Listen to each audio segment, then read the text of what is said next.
being here today to allow me to present my science. I'm a senior at Savannah State University, and today I'll be talking to you guys today about the distribution of bumblebees by elevation. So why are pollinating insects important? Agriculture, natural systems, and commercialism.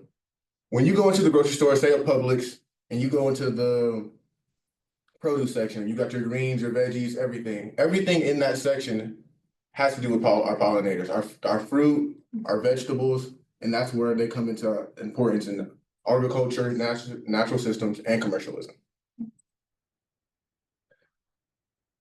Across the world, we've seen a decline in our pollinators, ranging from North Carolina to Asia.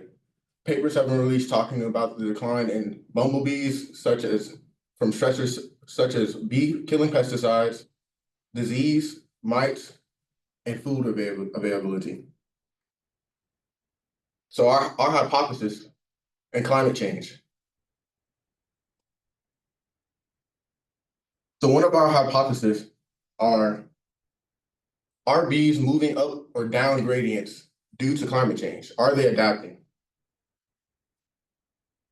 Think about if you're going to a mountain, the higher up you go, the cooler you get, the cooler air you get. Is that what happened? Is that what happening with our bees? Are they going lower? Are they going higher? Are they adapting to the surroundings to climate change? Does climate change lead to elevation? That is our question. And before I get into my data, I'm going to run you through our methods. So we basically had a pre-recorded data set, and we just wrangled the data through R via space abundance, SP abundance.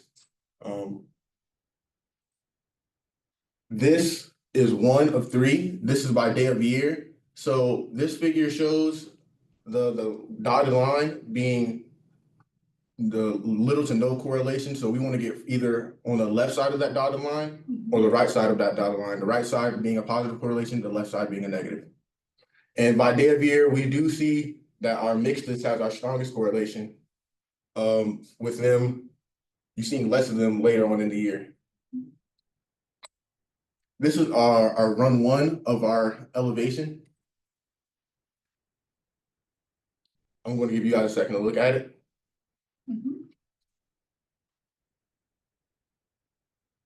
With our strongest correlation being mixed, but like I said, we want the majority of them to either be on the left or the right, showing the correlation. We didn't really get that year. And this is our second run with elevation.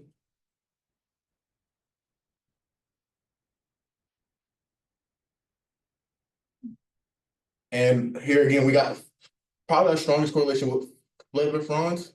And like we really want them predominantly on the left or on the right, not so crossing the middle or being so close. So we didn't really see a strong correlation out of our 13 species.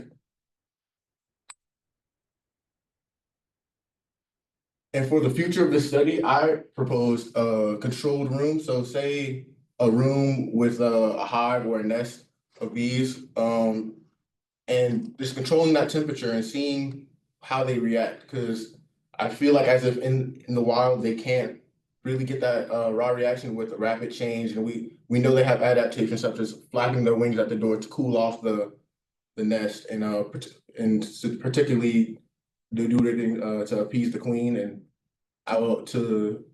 for a future of this study, I feel like it will be a strong practice if we were to do a controlled room with controlled temperature setting.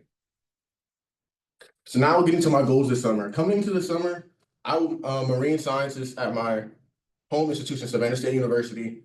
So science communication was fairly new to me. My goals were to improve my science, improve communicating science, further familiarize coding via RStudio, and expand my network. Starting off with science communication, we started off here in this building with classes on just the fundamentals. So learning that, yes, as a scientist, I do know my work and I understand my work, but how can I convey that to people who aren't in my world? And for that to happen, I had to step out of mine.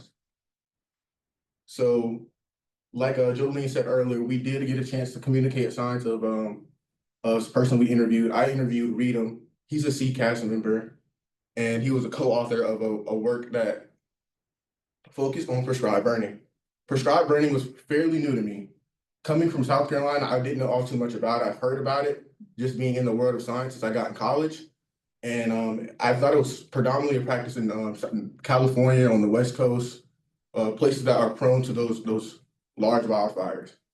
But when I heard that it happens here too, I said, okay, something's changing, and this is probably something I need to look into. So I read Reno's paper, and I learned a lot from it. But my biggest takeaway was this is very complicated. And if I'm a scientist, and I do work in science, and I can't really comprehend it, even though my work is outside of this, imagine the people that are working their 9 to 5s, or they're just not in this. So like their factory workers, people that are really contributing to climate change. How can we get them? How can we get them hip? And that was probably one of my biggest struggles.